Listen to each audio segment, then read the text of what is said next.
Look at that steam coming up today. Look at that steam. What is going on, everybody? Good morning. Wednesday, November 13th, 7:59 a.m. Sometimes you got to work a little overtime. Sometimes you feel like, you do your show prep and you say to yourself, I got a lot of stuff I got to get into today.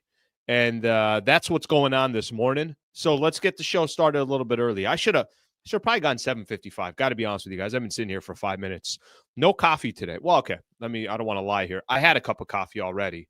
But instead of a second cup of Joe, I'm doing a little bit of tea. And you could see here the tea is just burn my face off here if I try to get in there. Absolutely burn my face off. What kind of tea here? We're doing some ginger, turmeric, herbal tea. We're not messing around this morning. That's the real stuff right there. That's like some healthy damn tea right there. I appreciate you guys hanging out. Thank you for being here. Thank you to everybody that's been hanging out on this channel. What are we now? What is this? Our sixth week of the show? Sixth week of the Sleewa show? Something like that. I think that's what, 5.5 weeks, something along those lines. Thank you for being here. Appreciate you guys hanging out. I'm not kidding here when I say I got a lot to get into today. So let me kind of preview the show here real quick, and then we'll get started. I'm back. I'm full in on the NBA. I'll tell you what I'm talking about. Yesterday, I was officially back in the NBA. Yesterday was officially like, I don't really care what else is going on in sports. I'm completely back in the NBA. Go live on Instagram here. Forgot to do that. Every time I cut Instagram short, like a solid 3 minutes. I want to spend a little time talking about Klay's return. Not too much, but just a little bit of time. Klay's return yesterday to the Bay. We're going to spend some time on that. Again, not much, but Michael was on yesterday. So a couple things that kind of stuck out from my conversation with Michael Thompson. Thank you to Michael yesterday for joining the show. Some injury setbacks for the Lakers. Really no update on Vando. Christian Wood's going to be pushed back a little bit. So real quick on that one. And the Lakers got the Grizzlies coming up tonight. Also good and some bad Laker contracts. I think Trevor Lane did something for me, just raised this red flag about some of these contracts that the Lakers have. And really, it's on the front office and the moves that they've made and the decisions that they've had. So I want to walk you guys through some of the contracts that the Lakers have, and we could kind of determine together which ones are good ones, which ones are bad ones. Doug McKain, Dodgers Nation's going to join me in about 12, 13 minutes or so. MLB free agency, Roki Sasaki will have that conversation. I want to throw some stuff his way on the Dodgers and just Major League Baseball as a whole. He's so good at baseball, really good at all the sports. So we'll spend some time with him. Ask Lee today. So on Wednesdays, if you don't know what Ask Lee is, basically means you could ask me any question you want. I don't care what the hell it is. Preferably, if it's not sports, even better. Throw in your Ask Lee, and then I'll answer these questions probably towards the end of the show. But just put Ask Lee on there and then ask your question. So then I could look at the comments and know that that's a specific Ask Lee. I'll get to a few of them at the end. And then I got all these other random things here at the end that I want to get into. College football just released their top 12 teams if the playoffs started. I think this college football crap is unbelievable. Got to be honest with everybody. I think they're going to absolutely murder it this year when it comes to their first 12-team playoff. Some of the different scenarios are out there. And then I got this bunch of other stuff as well, kind of small things here that I saw last night. I just kept adding to my list. I'm like, I can't get into all this stuff. So I want to get into all that. All right, let's get started here. Top of the morning to everybody. Let me look at a couple comments here because typically that's what happens in the morning. Good morning, Slee. Big Slee. Good morning. Morning, everyone. What do you mean by Big Slee? What do you mean? Like, actually, let's cut back on the calories a little bit. Okay, I know. All right, relax over there. Chug it. Yeah, that's not happening. Look at this tea. It's been sitting here. It's still steaming like no tomorrow. All right, let's see what we got here. Curry, fun to watch. Good morning, Slee. All right, good morning, everybody. Thank you for being a part of the show. Let's get started. One more good morning here, and we'll get the show started. So when I say I'm back, I'm all in. Let me tell you guys what I mean. My favorite sport since I was a kid that I just enjoy watching under any circumstance, it's NBA basketball. Specifically, obviously, growing up a Laker fan. Lakers have always been my interest, my draw. But I love basketball. I played basketball my whole life. Played at the collegiate level and the NBA level, was a Hall of Famer for 14 years, made 7 All-Star games and my jersey right now is up in the in I think it's in 3 different arenas that my jersey's up in. No, but obviously I love basketball. Don't get me wrong. I love all sports. I got my allegiances. I have my teams, and that's that. But not too many people get too excited about the NBA early on. November 12th was yesterday. I'm officially in. I'm officially in. You know, I'm watching every Laker game, no problem. But where it starts becoming unhealthy is when you start saying to yourself, hey, what time is that Cavs Wizards game on Saturday? Okay, that's probably not healthy. If I'm going out of my way to see the Sacramento Kings take on the Utah Jazz, okay, probably need to get a life out. That officially started yesterday, November 12th. So we know Michael Thompson was on yesterday, was on the show. The timing, obviously, got a little lucky there with the timing that the Dallas Mavericks and Klay Thompson was going to go back to the Bay Area for the first time. It was cool. It was a great tribute. Still kind of weird seeing Klay in a Mavs jersey. He looks good in it. I mean, it kind of feels like it fits, to be honest with you. But, of course, he spent his entire career with the Golden State Warriors. They had a nice tribute for him. You know, there was a moment there in the fourth quarter. Klay hits a couple of big shots, hits a 3, kind of his signature 3 in that specific arena. It's like, oh, this is Klay's night. It's supposed to be Klay's night. It's picture perfect. I was rooting for Klay. I was rooting for the Mavs last night. I'm like, all right, this is fantastic. Let's see if the Mavs can win on the road. Let's see if Klay Thompson can get the proper respect and the love and everything else. And the next thing you know, Klay, by the way, did exactly what he was supposed to do. Hit 6 threes, 6 of 12 from the three-point line, ended up scoring 22 points, 4 rebounds, 3 assists. Klay was great, kind of doing what he's supposed to do. And I'm sure there were some moments there where he was looking around, especially after he hit that 3, that he's going back to his bench and he's like, we're about to beat their ass in their own arena, and this is basically Klay's night. Klay's feeling good about himself. Until Steph Curry, who closed out the game in the last 4 minutes with 12 points, I want to say had 24 points in the second half, ended up taking over the game with 37 points, 9 assists, and 6 rebounds, went 14 to 27 from the field. And did his signature, good night, everybody. Why doesn't everybody go home? Hit a couple crucial threes when they were down, stared into the camera. TNT was doing the game, stared into the camera, probably ran his mouth, whatever he was saying, and kind of had to just remind everybody, yeah, I understand this night is for Klay Thompson, but this is my franchise. Steph Curry, whenever you think of the Golden State Warriors, and it's just kind of the reality of the situation, whenever you think about them, yeah, Draymond Green's been a big part of those championships. Yes, Klay Thompson was a huge part of those championships. I'm not trying to take anything away from those 2 players. Steve Kerr, his impact. Keep going. Andre Iguodala, Sean Livingston, Kevin Durant with those couple championships. Make no mistake, that's Steph Curry's team. This is, as far as an era goes, one of the more impressive players that's been around in the NBA for the last 10 plus years or so is Steph Curry. And I'm just sitting here watching Steph. I'm like, bro, can you just let Klay have his moment?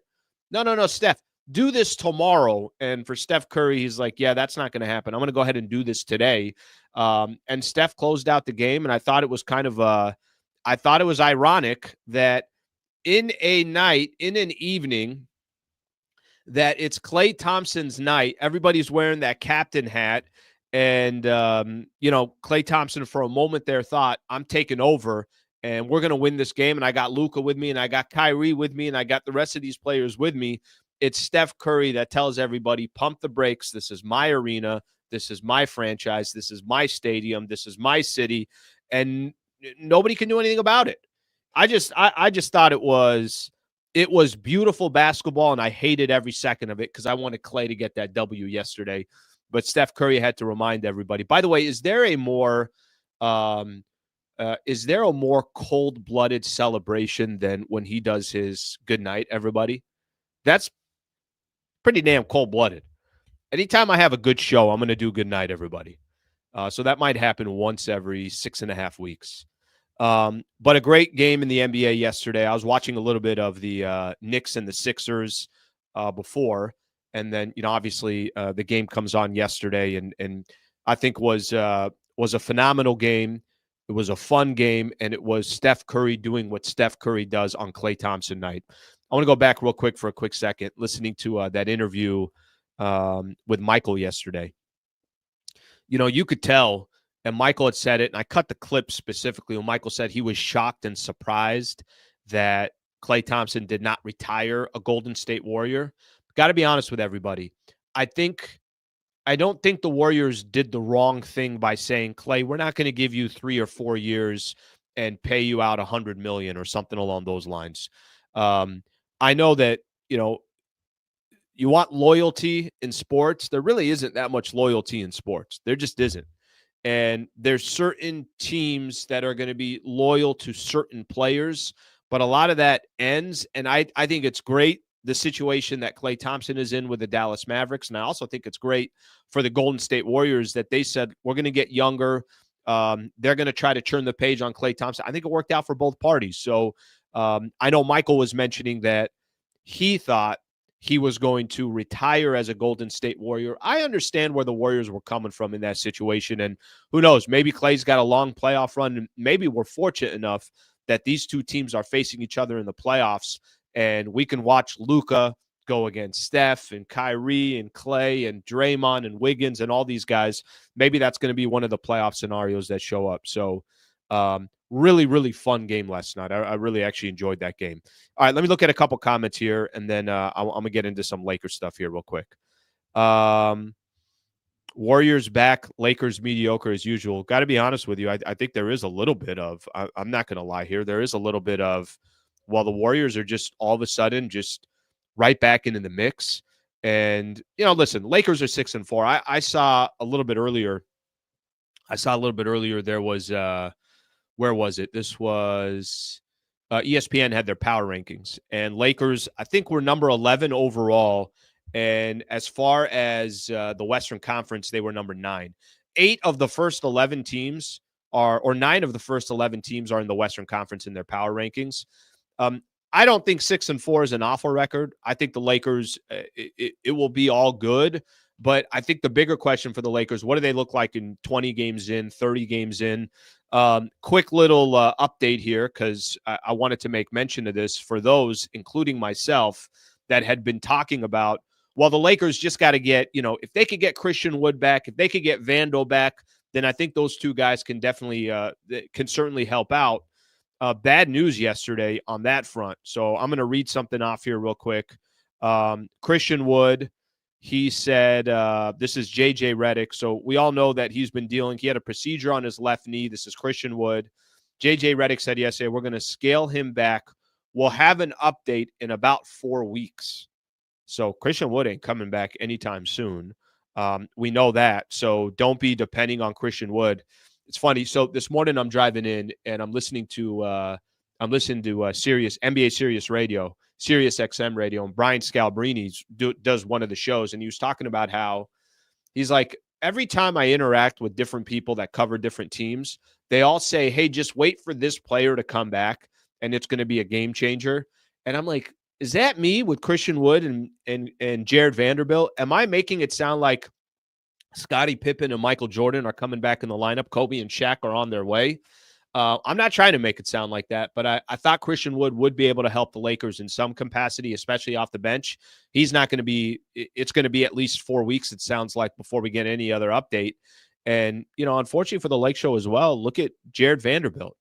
Yesterday, J.J. Redick was asked any updates. His update was no. He doesn't have an update. So – Lakers going to have to figure it out with the team that they have, with D'Angelo Russell coming off the bench, and with the players that, the Dalton Connects are going to have impact. I don't know how the Lakers are going to use Max Christie. I mean, you could go down the list of all these different players for the Lakers, but don't expect Christian Wood back anytime soon, and I have absolutely no idea when Jared Vanderbilt's going to come back. So that's kind of the latest on the Laker front as far as injuries go.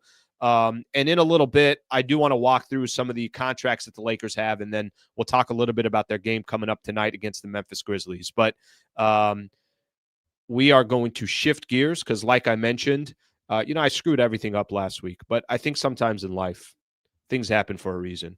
Last week, Doug McKain was ready to go. Dodgers Nation, goes out of his way to give us some time, goes out of his way to say, Al, how can I help? How want me to talk some Dodgers baseball? You want me to talk MLB free agent? I got your back, Al. And then I just had you on and I couldn't get you up. So, D-Mac, welcome back. My apologies last week, my brother. Man, I've been sitting in this chair just waiting for this moment ever since. So I'm happy to be on. Hey, I always hear from you, man. Always ready to talk Dodger baseball, whatever it is, man. I'm excited to be on because now, the last time I was on, the Dodgers hadn't won their 8th World Series title. Now they have, and we enter my favorite part of the offseason, the free agency madness, which is kind of a little slower than other sports, but actually kind of like it like that. So, hey, it should be exciting, as always, for the Dodgers. Well, first off, number one, thank you for sitting there and waiting this whole time for me to fix my audio. I figured out what was wrong. Let's just say I'm not going to talk about it. Let's say I'm going to keep that one on my own. It happens, man. Trust me. Yeah, we'll go through. Okay, one quick question before we get, because I want about that. One time I was interviewing Dalton Rushing, and I had no audio. It was way back in the day, and not way back in the day, a couple years ago, and I didn't have the heart to be like my audio was messed up like that, like you did. So I literally did an interview where I was reading his lips and trying to respond to that. And it was like the craziest thing I've ever done. It was like insane. Thankfully, like 13 minutes into the interview, the producer figured things out. But literally, I was like, "Oh my!" Like, oh yeah. So how's your, what was the biggest adjustment to going from AA to AAA? Like things like that. Like it was the most insane thing I've ever done. So I actually commend you. Do you think he had any idea what was going on? Not at the time. I mean, he was it was kind of one of those things where he was like, he's happy to be on the show and this and that. And then I talked to him in person a couple days, a couple like months after that. I was like, hey, bro, I got to tell you, like, he's like, you know what? It was kind of a little awkward at the beginning. I kind of remember feeling a little awkward. So of course, I don't think he realized what was going on. But then like, he's like, yeah, all of a sudden you kind of clicked, I was like, yeah, it's because I could hear what you were saying and I understood what you were saying. That's freaking hilarious. Okay. Before I go into some free agency stuff. What happened to the Rams on Monday night?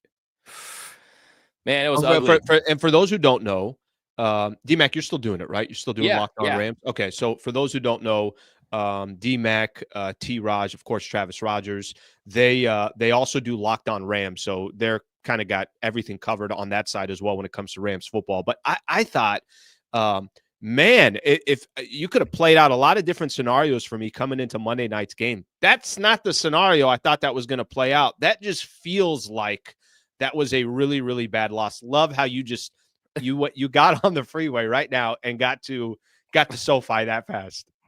Yeah, man. I mastered the art of teleporting. But yeah, no, with the Rams, really the offense struggled. I mean, it was the second time in his career with the Rams that Matthew Stafford hadn't thrown a touchdown. They don't get in the end zone for the first time all season. Really just the miscues. I mean, you get a big turnover from Christian Roseboom. He brings it back, and then the next play, Kyren Williams, he fumbles, and you have Kyren Williams out there wet willing guys, sticking his finger in the ears of other players. I don't know if you saw that. My question was, did he wet his finger before he did it? I didn't see the camera angle for that, but really the truth of the matter is, if you're going to do it, you have to wet your finger. You got to go all in. Yeah, it's not like it's basically a complete fugazi if you don't wet your finger.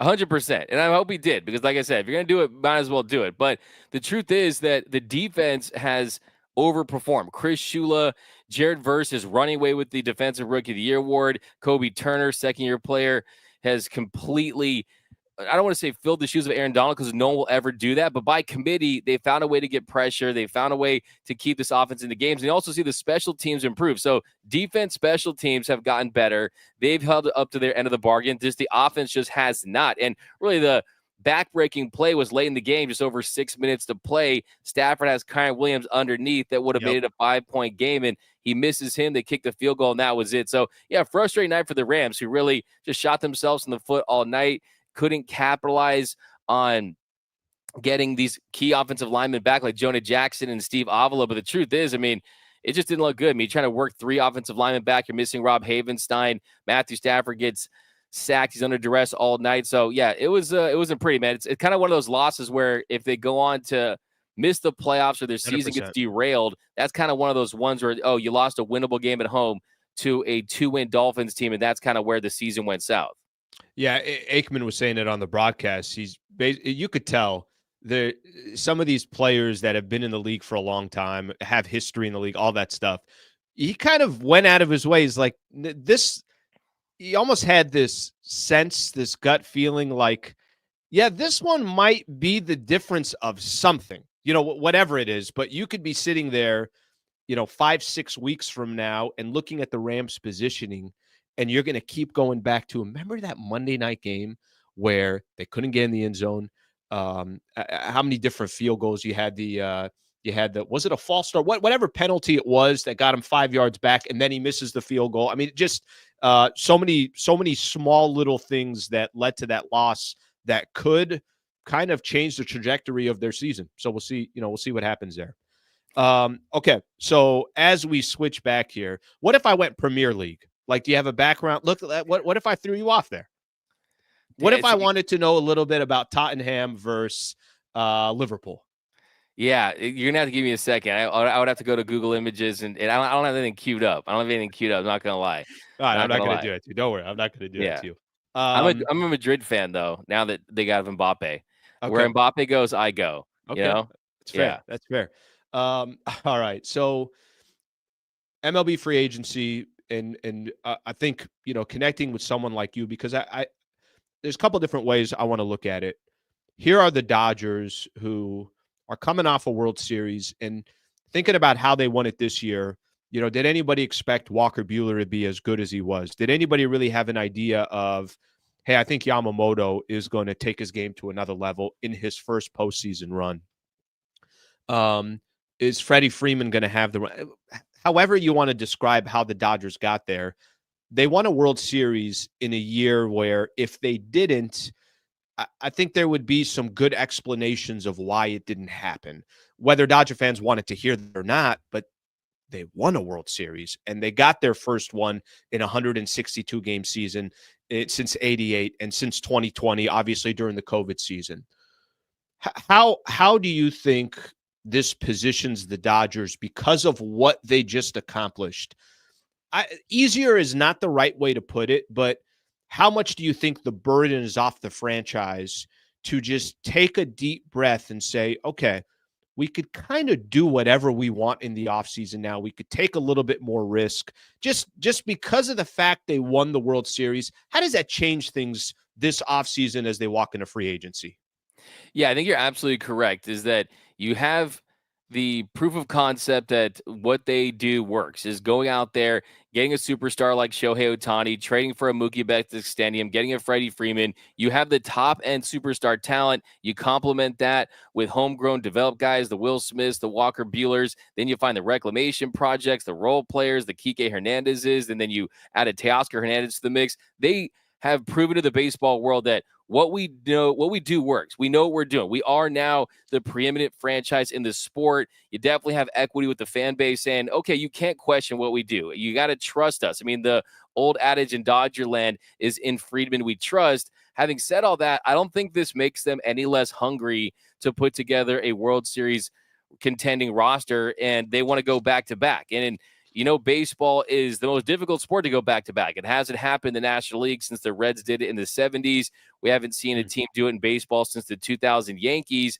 But Andrew Friedman has said he wants this to be the golden age of Dodger baseball. And you're not the golden age of anything with one title, right? I mean, you need multiple titles. And I think where this team is you mentioned all the things that kind of broke their way as far as find a way to win a World Series with 3 starters. Find a way to win a World Series where your bullpen is covering over 60% of the innings. I mean, the chance of doing that again are pretty unlikely because more times you use a reliever, more times there's a chance that he's having a bad day. He's not going to have it that day. So I think that heading into this offseason, I think the number one question for the Dodgers is not, are you going to bring back Teoscar Hernandez? Not, are you going to bring back Kike Hernandez or sign Juan Soto or get a Willy Adames? I don't think those are the top questions. They're down the list. They are questions, but the number one question to me, if you're the Dodgers, is how much do you trust the fact that Tyler Glasnow and Yoshinobu Yamamoto are going to be able to stay healthy and be your frontline starters? Because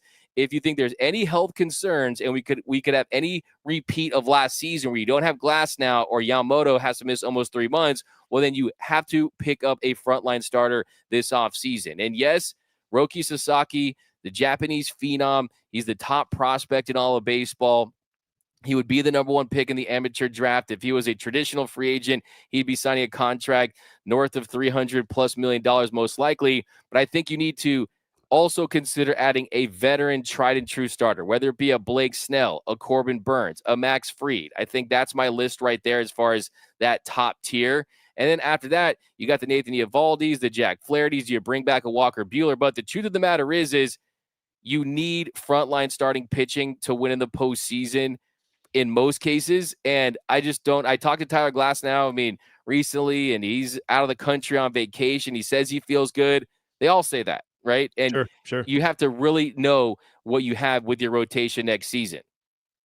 Doug McKain, of course, Dodgers Nation, taking some time to talk a little MLB free agency. I'm going to go back to what I'm going to save Roki for a second here, because I think that's a fascinating conversation in itself.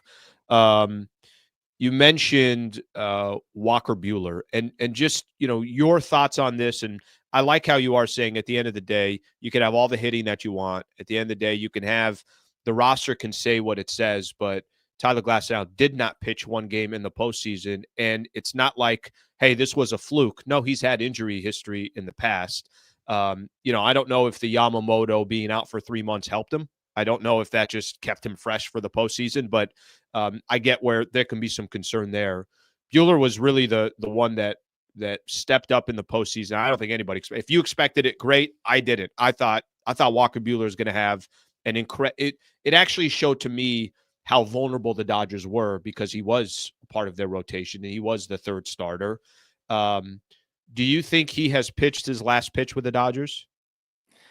I would say that there's more than a 50% chance that he has, but I still think there's a decent chance. I think that there's a chance he does come back. And I think what it comes down to is how do they get by in free agency with some of the big names? Do they pursue those names? Do they get a Roki Sasaki? And how confident are they that their current rotation comes back healthy? And the communication with Walker Buehler in this organization. The thing about the Dodgers is they make it very clear what your role would be with them. They're very transparent. And I think what it comes down to is Walker Buehler more than anything. If he's willing to come back with the Dodgers on a contract like they signed James Paxton to last offseason, or Noah Syndergaard the season before that was around $13 million, I think that, sure, you could see Walker Buehler back with the Dodgers. But if I'm Walker Buehler and I see them go out there and bring in a Roki Sasaki, which we'll get to in a second, or they go out there and get another frontline starter, Kershaw is going to be back, Shohei is going to be back at some point early on in the season, and you're going to go to a 6-man rotation. But if I'm Walker Buehler and I'm signing a 1-year prove-it deal with potentially a player option, I need to know that I'm going to be a major factor in this rotation. I'm going to get my 20 to 30 starts, because Walker Buehler's goal is to do what Jack Flaherty did last season, where you reestablish yourself as a frontline starter. You prove to teams out there that you're worth $100+ million, and you re-enter the market. So I think Buehler has said all the right things, and that he said that, hey, I want to be a Dodger as long as they'll have me.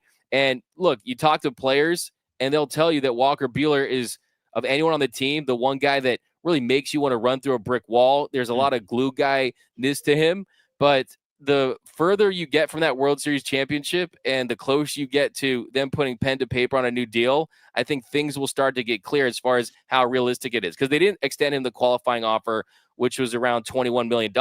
At that price, if you got 25 starts from him and he pitched anywhere near the level that we saw after the second inning of the Padres series, then you could say, okay, you're getting value there. But the truth of the matter is he was a negative 1.8 WAR player last year that struggled went in 16 starts. So I think that that's the big question is, what version of Walker Buehler do you get out there? Are teams viewing him like they saw in the last stretch of the postseason, where he's doing the "Are you not entertained" pose after striking out Alex Verdugo and being a World Series champion? Or are you like most baseball teams out there and you're signing team players for the regular season, right? It's a little presumptuous to think, oh, we're going to make it deep into the World Series. That's why we're signing Walker Buehler, right? There's not a lot of teams that have that mindset. They want regular season production. So I think for him, the best case scenario is you do see a $15, $17 million deal with a player option. And hopefully for his sake, he can reestablish himself and pitch anywhere like he did and get himself a nice contract. Just just an opinion here, but I feel like he pitched his last game as a Dodger. And I think part of the reason why I think there will be teams out there that will take a chance, will probably try to overpay, even if it's not a long-term contract. I think there's enough teams out there to say, look, if we can bring Walker Buehler, like you just mentioned, culture. He's a World Series champion twice. He likes big moments. You saw what he just did in the postseason again, and it might be a contender that's saying we need that guy on our roster. And if the Dodgers maybe aren't valuing him as much because of health or because they just have so many freaking different pitchers that they could potentially go to next year, it'd be interesting to watch because obviously the one thing that the Dodgers do as well, I think there's part of that front office tries to make really smart moves as well, that they don't allow just emotions to take place. And I could see another team walking in and saying, we will give you what it is that you're looking for. Maybe not a long-term deal, but enough to attract him and still kind of give him a chance to win a World Series. We'll see how it plays out. But if that's the final pitch he ever throws with the Dodgers, I mean, Jesus, what more can you honestly, ask if you for? think about if you're Walker Buehler, right? If you let's say you sign with a team like the Cincinnati Reds, he's from Kentucky. He was a Reds fan growing up. If I'm Walker Buehler, I've already shown teams out there what I have in the postseason. What if I'm just a good player on a average to bad team and I'm putting up regular season stats all year? I don't have to throw an extra 20 plus innings in the postseason on a big stage that could potentially impact my market at all. I mean, you kind of got to think about stuff like that. When you kind of put, if you write down all the names of the rotation, I mean, Ohtani, Glasnow, Yamamoto, Sasaki, Kershaw, Snell, Burns, Fried. This is ideal situation, right? This is a dream scenario. But Bob Miller, Tony Gonsolin, Dustin May, Landon Knack. I mean, you're already at double digits there. So you wonder where you fit into that rotation. But I do think that the top of the free agent market could certainly impact Walker Buehler in that respect as well. But look, I talked to insiders that think that the Dodgers have the best chance of bringing him back too. So we'll see what happens. Okay, the name everybody's been talking about, and obviously, he just kind of changes the entire game of free agency. Roki Sasaki is coming to the majors this upcoming season or next year, and it's such a unique predicament. It's very similar to Ohtani, where you don't have to. When Yamamoto came and the Dodgers grabbed him, it was a bidding war. And if it wasn't the Dodgers that were going to give him 300 plus, the Red Sox would or the Yankees would. Somebody was going to pay Yoshinobu Yamamoto big time money. Sasaki's under control for 6 years before he actually gets whatever that contract is. And I'm trying to figure out. I think his name's always been tied to the Dodgers. But let me kind of play a different angle for you. What do you think would make Roki Sasaki decide, I don't want to be a Dodger? It's not going to come down to money because pretty much every team within $100,000 are going to be paying virtually the same amount of money. So it can't be a bidding war. What do you think would make him say, I don't want to go where Yamamoto is, where Ohtani is, that Dodger market, who obviously has, they're continuing to grow their fan base in Japan. Why do you think he would say no to the Dodgers? Because it seems like that's such the obvious one, but I think the only storyline is if he said, I'm not going to the Dodgers. Yeah, absolutely. I think for Sasaki, a couple things that would be in play is he has to decide, does he want to live in the shadow of Shohei Ohtani or not? Because I don't care if he wins the next 3 Cy Youngs and he's a rookie of the year, you're going to be in Ohtani's shadow no matter what, because Ohtani is Shohei Ohtani, right? And if he wants to be a part of that, that's going to be something he'll have to decide. And then also comfortability, right? Is he comfortable with the organization like the Padres, who have the connection with Yu Darvish, they have connection with international players, really great city, right? I mean, they're a team that's shown to be perennial postseason contenders, and you don't have the LA media, the major market type of pressure. But on the same token, I mean, the way you could kind of counter that would be Sasaki with the Dodgers might be less pressured too, because Ohtani takes a lot of that pressure. Yamamoto takes a lot of that pressure. They're not going to ask him to be their opening day starter, anything like that. I mean, I think that if he would go to a smaller market team, that there could be some pressure in that He's going to be the guy selling tickets. He's going to be on the billboards, right? So there's that. But it's comfort. It's situation. I mean, Shohei, when he signed with the Angels, he said that it was just a gut instinct at the very end. So, I mean, you can do all this research, you can make all these pitches and this and that. And at the end of the day, if the player's going to say, I just felt something internally that told me I needed to sign here, it's tough to make a play on that. And then also, too, does Roki Sasaki, is he lured in by the bright lights of New York City? I mean, we all know that's always an attraction. Yankees, the Mets. Does he want to go on the East Coast? Does he want to stay on the West Coast? I mean, the chance of him going to a team in the Central are probably unlikely. So it's really going to kind of come down to that. But I really do think that it's kind of him viewing where he's at in his career, because he might just want a blank canvas with a lesser market team that says, okay, I want to go out there and transitions to the show. Like you said, 6 years, 3 years on a minor league contract, 3 years of arbitration, and he's only 23 years old. So if he wanted to, he could kind of do what Shohei did, smaller market with the Angels, develop, and less pressure. And then by the time he's 30, sign a big deal with a major market team like the Dodgers or the Yankees or wherever it may be. Yeah, I think that part's fascinating. I thought one of the reasons why I thought Yamamoto may not sign with the Dodgers is exactly what you just described about Sasaki. Part of my reason was, well, why would he go to the Dodgers and kind of share, not even share? Shohei's going to get the spotlight, and then there's going to be, a little bit of light that's creeping through, and that's going to go into Yamamoto. And that's no disrespect to Yamamoto. It's just that Shohei Ohtani, something that we've never seen. And I thought, you know what?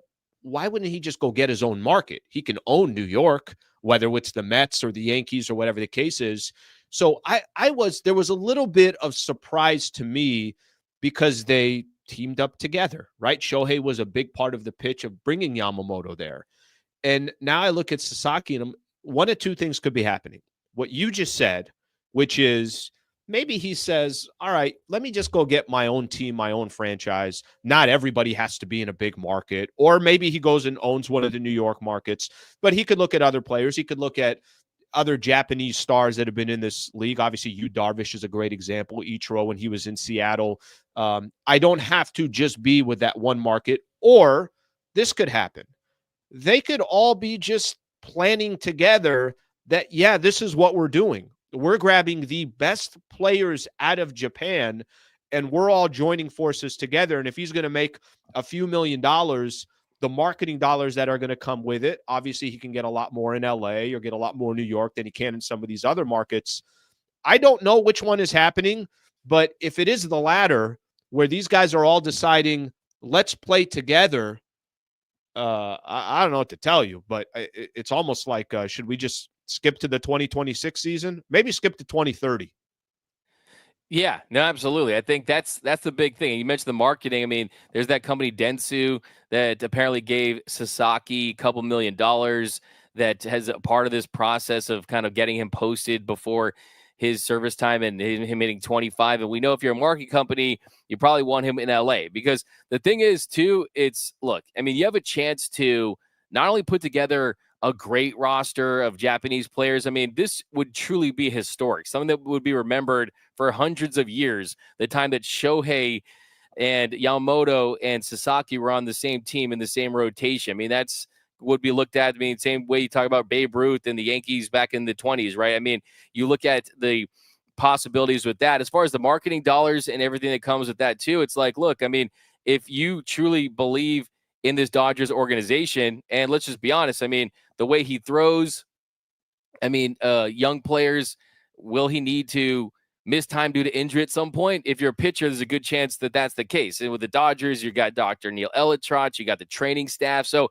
the way I would look at it if I'm Sasaki is, okay, how did those last 3 years of arbitration look like for Shohei Ohtani, right?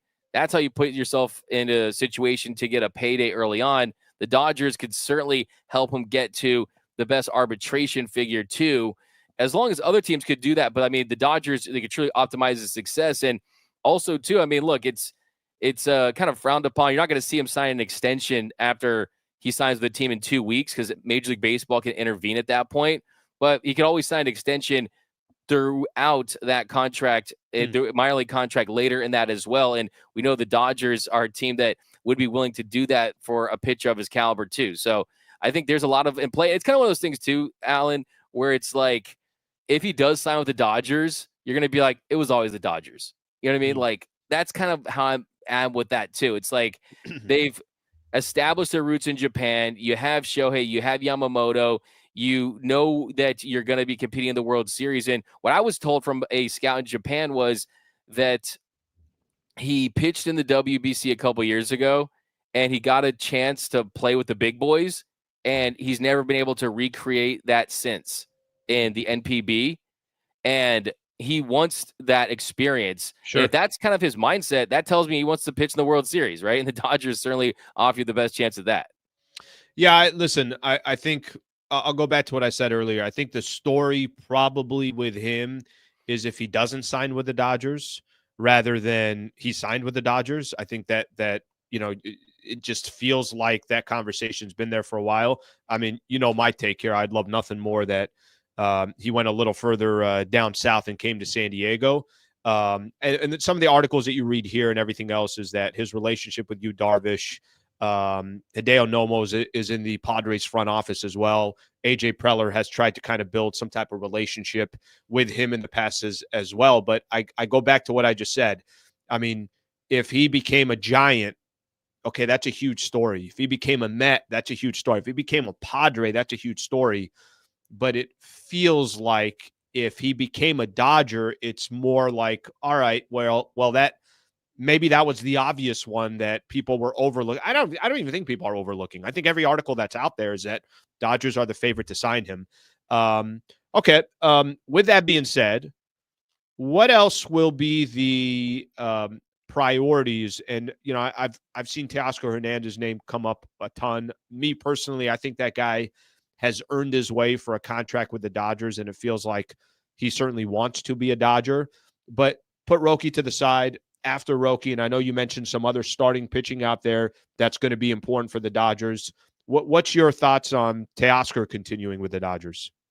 I think the thing with Teoscar is just the fact that he's in a situation where, yeah, he loves the Dodgers. Yeah, he got emotional at the parade and the celebration, and know it's meant a lot to him to be on this team. And he has his best year, right? He wins Silver Slugger, makes the All-Star team. He wins the first home run derby in Dodgers franchise history. He comes up big in the postseason. He's the guy who gets the double that ties it in Game 5. But, I mean, he needs to do what's best for him, and he needs to find out if the Dodgers are willing to get close to some of the other offers out there. Because I think if I'm concerned about re-signing Teoscar, I'm looking at his market. And you look at the Boston Red Sox, a team that offered him $28 million last season. Will they go bigger after the year he had? And then also, too, I'm looking at the New York Yankees. If Stephen Cohen goes crazy and gives Juan Soto FU money, and we know that Scott Boras and Juan Soto, they're just looking to go to the highest bidder. I'm convinced of that. Teoscar Hernandez could certainly be an attractive option for the Yankees to pair with Aaron Judge. And with the Dodgers get into a bidding war with the Yankees for Teoscar Hernandez, if at that point Teo's getting a 4th year or a 5th year and we're getting into the $100 million range, I'm not so sure that they will. I don't think they will. Yeah, I don't think they will either. Yeah. And I think that where he's at really is 70 plus million, maybe with the 4th year player option. He's 32 years old. The Dodgers typically don't go crazy on bidding wars. I mean, I don't think that Shohei Ohtani was a bidding war. I think that the Dodgers knew the marketing possibilities. They knew that they were going to profit off of him. And it was, what do you want? And it was 700 million, but it was actually 460 in present day value. With at his contract is more than valuable, right?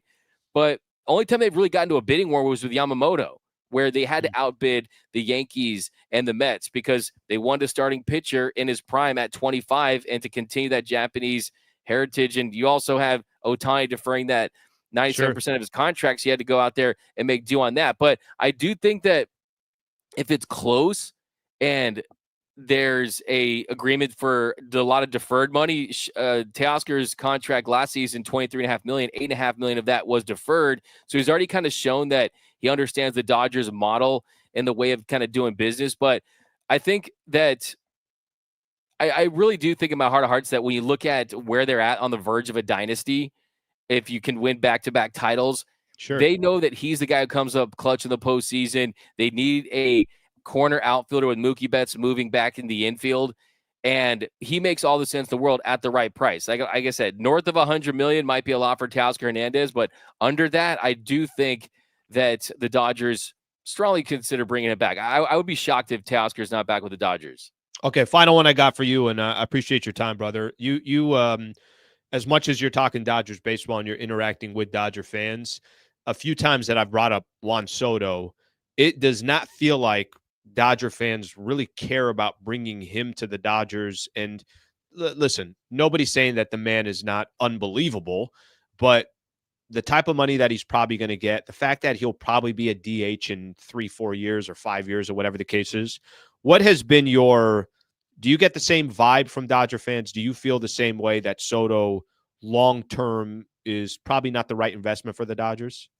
Absolutely. I mean, that's been the biggest shock to me is how vehemently Dodgers fans don't want him. I mean, it's hashtag no Soto. And I mean, there's this misconception that he's a bad clubhouse guy, that he's a locker room cancer, when there's never been any reporting of that. I mean, it's pretty much been the opposite too. I mean, he's like, he goes out there and helps his team win, and he's come through clutch in the postseason. I think it's a little ridiculous to say, oh, he's a bad clubhouse guy, that, oh, he puts the I in team and that sort of stuff. I think that the truth of the matter is with Juan Soto, he's an A+ WAR guy. He's legitimately a superstar, legitimately an MVP level player in his prime, and he's this generation's Ted Williams. And if you're a team out there, if you're a Dodgers fan out there that's saying, oh, I wouldn't want the modern day Ted Williams because he dances in the batter's box, okay, you're just being insane. Okay, Juan Soto is truly one of the top 3 best players on the planet that any team would love to have.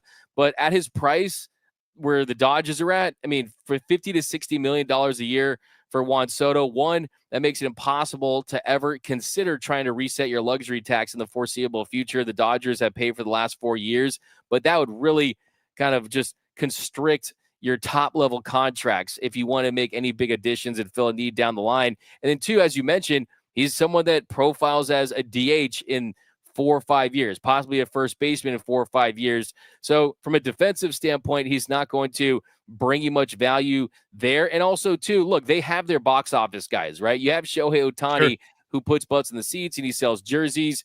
And one thing I was talking to someone with the Dodgers about last offseason is when it comes to signing the big guys, Mookie's, Shohei's, Freddie's, it's all things are considered. Past them as a player. Do they sell? Do fans gravitate towards them? And yes, look, Soto, they would love Soto. I mean, we heard the future Dodger chants at the All-Star game a couple years ago, but the truth is the Dodgers don't need that right now. It's not going to change their sponsorships. It's not going to change their revenue very much based on what they do have. So I think you kind of look at it as, okay, 4 quarters better than $1 type thing, and you can use that money on a starting pitcher potentially, bringing back Teoscar, signing a Willy Adames, and potentially extending some guys. So I think that money can be better spent if you're the Dodgers. And I think where the Dodgers are at right now is you try to drive up the price of that contract with a front-loaded AAV. So I think what the Dodgers really need to do is offer him a 4-year, $240 million contract so he can go to the Mets and Yankees, get a higher AAV, and then in the 5th year of that deal, it starts to impact the Yankees, the Mets in a negative way, and then you're kind of playing 4D chess if you're the Dodgers.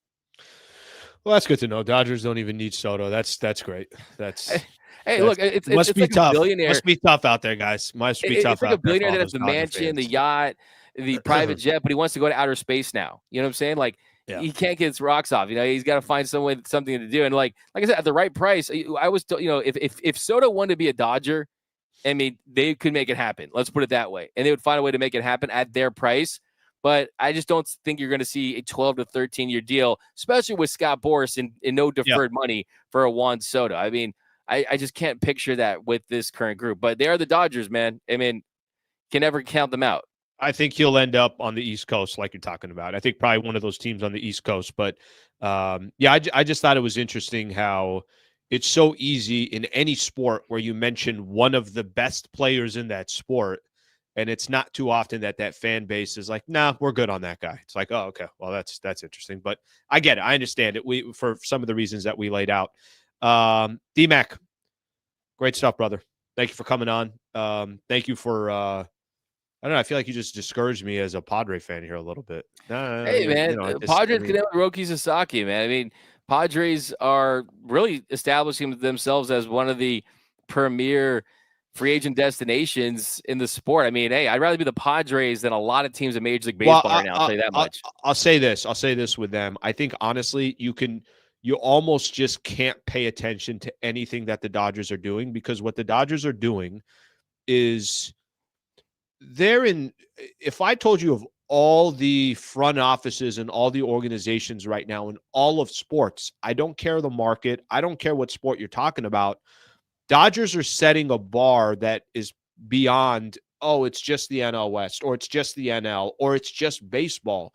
The bar that they're setting is as good as any franchise is being ran right now in all of sports. So that's kind of their situation. I mean, there's plenty of teams in Los Angeles. Not all of them are run like the Dodgers. I mean, how many times I'll tell you that there are people, as I'm doing Lakers stuff, are saying, why aren't the Lakers ran more like the Dodgers?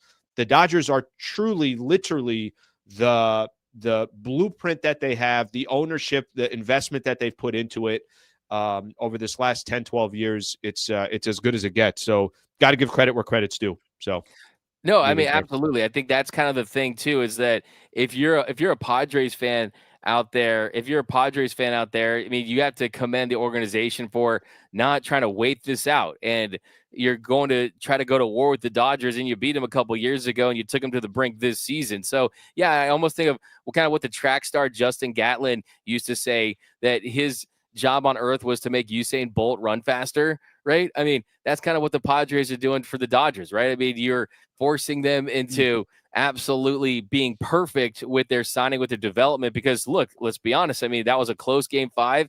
And look, I don't know if this is going to hurt your feelings. And I kind of don't want to say this, but no, if you win that game 5, if you win that series, Slee, the Padres are still celebrating their first World Series in franchise history. I don't think there's anyone. That's not even a hot take. So DMAC, here's the thing, and I think one of the things that I've kind of gone to once that series ended, I don't think they were ready to win a World Series, and they might not get that chance again. But what I mean by that, DMAC, is I did feel like there was a cockiness that did not help them. I think there was they made it personal against the Dodgers, which I don't think helped them. I think there were players there that were not experienced enough, or you felt like treated the moment differently. I think there was hero ball. I think all of those, you're not wrong on. If the Padres beat the Dodgers, they probably potentially go on and win a World Series.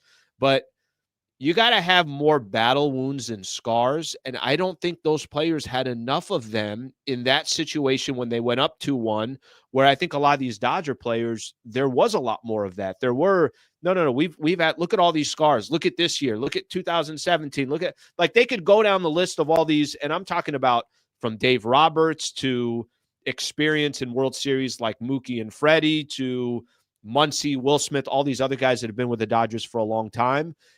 Talent-wise, they had the talent to beat them, but I think a little bit of the head games, a little bit of the maybe got a little too overconfident. I think that's what hurt them, but I think you need all of that to win a World Series. Yeah, no, totally. I mean, I guess we'll never know, but I just look at 1 through 26, the way that roster was constructed. If you slay the dragon again with the Dodgers, you're not running into that buzzsaw Phillies team against that tough home ballpark. You would, you had a pretty decent shot of being that Mets team, and then at some point the Yankees defense is going to Yankees defense, and that Padres team would have put a lot of pressure on. But yeah, I mean, still, I think where the Dodgers are at, there, I mean, that was a major test, man. There's not one player, manager, or someone that's been involved with the team that hasn't said that the Padres were not the best team. Right? Everyone says the Padres were the best team, and that was the team that really had them on the brink. So yeah, I mean, it was a pretty magical run for this Dodgers team for a lot of different ways. And I think having the Padres, who Dodgers fans, if they don't, I don't know, who cares if, they don't want to admit it that it's a rivalry or not. You're more passionate about being the Padres right now than the Giants because of the players that are on that team. So having them a part of that path to a World Series title, I think it made it sweeter for the Dodgers. D-Mac, great stuff, brother. Thank you for coming on. Slee, anytime. I'm going to wait here until the next time. I'll have Uber Eats come into my studio, and yeah, that's how we'll get down. And I'm gonna get that. I'm gonna get that Tottenham. The first thing I'm doing, I'm gonna get that Tottenham background just in case you put me on the spot like that. Let me tell you something. I have no idea why I picked Tottenham, Liverpool. I have no idea. I don't care, but I'm gonna find it. I'm not even a big Premier League guy, but I have no idea why I did that. All Hey, right, brother. all right, Go man. Take it easy, go sleep. enjoy the rest of your day. Thank you, man. Thanks for coming My on. man. All right, that's D-Mac right there. Doug McKain. Good dude right there. I love how he tried kind of telling me, like, hey, I don't know if this is going to hurt if I say this. Oh, no, it hurts, D-Mac. The whole thing hurts. But I said it before. I'll say it again. If you want to be a champion in any sport, you got to act like it. I don't think the Padres did. So I think that's what hurt them. I really do. I think that's what hurt them. And obviously the Dodgers have enough battle wounds there where they could kind of go through anything, and they were able to do it this year. Okay, great stuff from D-Mac right there. I got a big decision to make here. Do I save something that I have for the Lakers tomorrow? I'm going to be rushing through this. I don't want to rush through things. I hate rushing through stuff. I don't want to rush through it. Okay, I'm going to save this. I'm going to save the good and bad Laker contracts for tomorrow because I can have more time tomorrow, and I'm going to do that. So there's other stuff that I'm going to get into. There's a lot of, unfortunately, in today's show, and I apologize, I'm like overwhelmed with the comments. I don't know where to start. I don't know what to look at. There is just too many comments that were coming in while the show was going on. So my apologies on that. I did say that today is Ask Lee. So every Wednesday we do Ask Lee. Let me get to a couple Ask Lees here. I'm just going to read a couple of them, and then I'm going to close out the show. I want to talk a little bit about there's some other random stories that I want to get into. I'll do that Lakers stuff tomorrow. By the way, Sammy's going to be doing a preview video for tonight's game. That's going to drop at 10. So just a heads up there. Okay. Let's do Ask Lee here real quick. Couple of these. John Castillo. Ask Lee. When restaurant asks tots, steak fries, crinkle cut, classic, or waffle cut. My favorite fry is a waffle cut fry. And I can't tell you why, unless I'm getting them like super thin and crispy. But a waffle cut fry is a damn good fry. That's just a damn good fry. Yeah, if I could get it any style, any way, I'm going a waffle cut fry. All right, that's where I'm going with that. I had another one here earlier, kind of earlier in the show. Way too many comments, guys. Stop being involved in the show. Okay, you're throwing me off. You ever hear somebody tell their audience to not comment? I don't have any room for any more comments. All right, I got another one. Let me just find this other one real quick here. It was here earlier, and if I can't find it, I can't find it. I got somebody telling me my jersey's hung up at Kennedy Rec Center when I was saying that I was a Hall of Famer. I don't know what that one means, so I'm not even going to read it. All right, if I get another one, it's going to be impossible for me to find it on here. If I get another one, I will I'll read it off. If I don't, I'm not going to worry about it. I'm going to kind of close out the show here with something specific with okay, we got an Nestle here. Let's get this one in. I want to do a little college football here. When are we getting a Sliwa Industries pickup game at the office courts? Shirts for skins. Let's effing go. Okay, let me first say this. Yesterday I was out here. I was shooting around in Solana Beach. Yeah, there's nobody really out here. So one of these days, we do got to get a pickup game going. Shirts for skins. Let me tell you something. I'm not even going to have a shirt on. I'm going to have a sweater on. I'm going to probably put a turtleneck on. I'll put a turtleneck on. You guys want to be skins? You guys can be skins. I'm definitely not going to be skins here. Ashley, have you sneezed today? No sneeze today, guys. No sneeze today. Okay, let me get into this here real quick. College football. I don't know how much you guys are paying attention to college football. We're going to end the show on some of this college football stuff right here. But if you guys are paying attention to college football, awesome. If you're not, please do me a favor. Start paying attention to college football. Yesterday, was the first college football rankings that came out. So they're just pretending if college football playoffs started today, this is the first year that they got the college football rankings that are out there, their bracket projection of what it would look like. 12 teams. The first time this year, 12 teams would make it. I'm not going to get into all the details, but Oregon, BYU, Texas, and Miami would have a bye. Those are your top 4 schools that would have a bye. Ohio State would play Boise State. Tennessee would play Notre Dame. Penn State would host Ole Miss, and Indiana would host Alabama. I'm not going to get into why is this team in, why is that team in, okay, who's number 13 and 14 and blah, blah, blah. Won't get into all that stuff. I'm going to leave that alone. Just the concept of this college football playoff that they got coming up. I love every single thing about this. Are people going to be bitching and complaining? What do you mean BYU has a bye? Okay, that's fine. I completely understand that. What do you mean? I'm sure there's going to be, how did this SEC school not get in, or this Big Ten school not get in? I get it. Completely understand how all that works. This college football concept is going to absolutely kill it in its first year, and I think for years to come.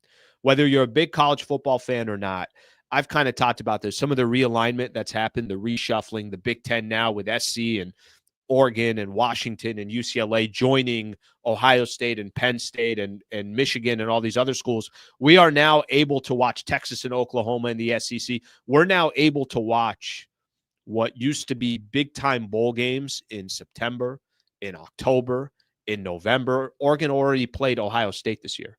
I mean, we're watching some of these matchups that are just incredible, and we're getting them now week to week. This college football bracket that came out, again, it doesn't mean anything. It's not like the college football play. If you still have X amount of more weeks left, this thing's going to shuffle, but it's got people talking more about college football. It's got people watching with pins and needles of if their school is going to be a part of that top 12. How does this conference get in? How many schools are going to represent the SEC? How many schools are going to represent the Big Ten? I think this thing is going to be freaking amazing once it starts. And will there be a lot of schools that are bitching and complaining they got left out and you should have had less SEC, more SEC, whatever the case is? Sure. But from an entertainment value perspective, damn, this college football playoff is going to be amazing.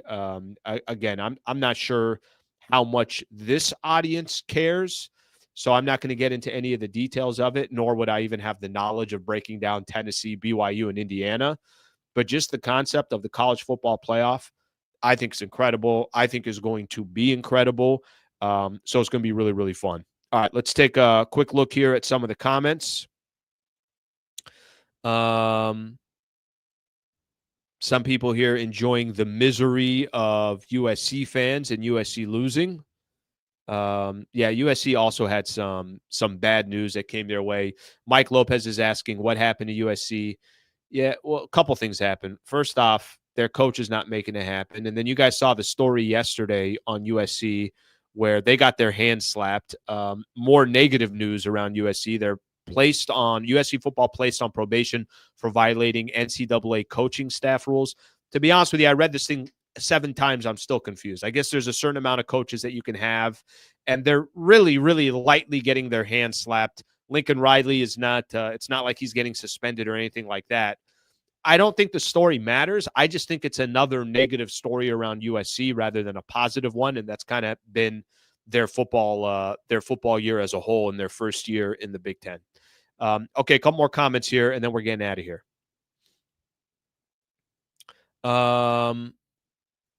Going back to the Dodger conversation, a lot of Dodger fans, like I said, don't need Soto. I'm going to give D-Mac some credit on one thing because I think there's a lot of Dodger fans on here that don't want to give the Padres credit. I do appreciate that he kept saying a number of different times the toughest matchup that the Dodgers had this year was against the Padres. Doesn't mean anything. You don't get a trophy for that. But we'll see if the Padres are able to do anything in the offseason to kind of keep this thing more interesting. Turtleneck Slee. I'll rock a turtleneck. Okay, no joke here. A hoodie sweater, like the hoodie ones. Anytime I played basketball, and I still do to this day, anytime I play, I always have a hoodie on. For some reason, I was always wearing a hoodie when I played ball, sweating profusely in a hoodie. All right. I think that's all we got. My people, thank you very much for hanging out on the show. I'm going to ask you guys a big, big favor as we close out the show, whether you're watching this live or whether you're watching this recorded. Only thing I'm asking for our, listeners here, people that are on this channel. Obviously, I am committed to this channel. This is my day-to-day. I'm going to do a Laker post-game show tonight after Lakers Grizzlies. Up to 26,000 subscribers. It's very, very important that if you don't mind doing this, liking and subscribing to the video, it means the world. And if you subscribe, there are a lot of advantages as I get more subscribers, as I get more likes, algorithms, and everything else. I'm still trying to kind of figure out the YouTube world, but it is helpful to the channel and is helpful to my business. So if you guys don't mind doing it, if you guys like the content, if you guys enjoy what I'm doing here on this channel, it's the best way to support the channel. So thank you for hanging out. I appreciate you guys being here. Like I said, 10 a.m., Sammy's video will come out, Lakers and the Grizzlies tonight. No Ja Morant, no Desmond Bane. I think Marcus Smart is questionable, so I'm not sure if he's going to play. So another chance for the Lakers to go 7-4 and improve their record. And then the only other thing that I'll mention tonight, once the Laker game ends, come right here. If you want some great Los Angeles Laker basketball analysis, I'm going to have it for you on the post-game show. So thank you very much for hanging out. Hope you guys have a great rest of your day, and we'll get back with you guys tonight. Thanks, not just Laker fans. Thank all the fans out there. You got Dodger fans out there, Padre fans. I don't care where you're from. The fact that you're hanging out on the channel, thank you.